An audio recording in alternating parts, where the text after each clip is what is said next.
Nearly 40% of year-round residents are cost-burdened, and over 1,300 households spend more than half their income just to stay on the island. Median home prices have skyrocketed past $2 million. Martha's Vineyard is facing a housing crisis. And with seasonal rentals gobbling up nearly 60% of all homes, year-round workers are being pushed out.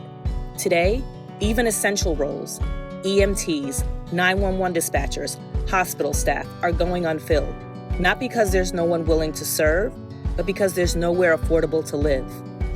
The island needs nearly 2,800 affordable housing units just to meet the current demand.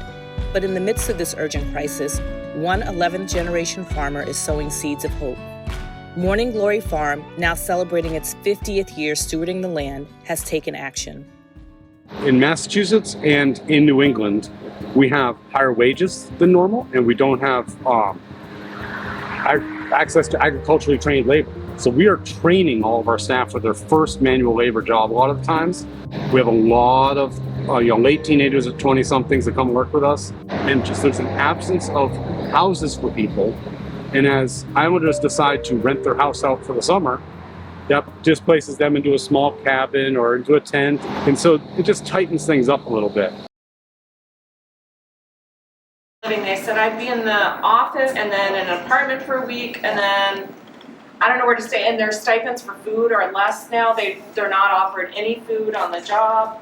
They actually went from the shelter, our winter shelter. We do not have a year-round shelter. They were given tents and sleeping bags. People went literally across the street and into the state forest. That was the only choice they had. There was nowhere else to go. They were raided during the day when most of them are at work. People's personal belongings were taken, medication, photos of children, deceased children. And they literally took it all, put it in a truck, and took it off island to a dumpster. It's gone.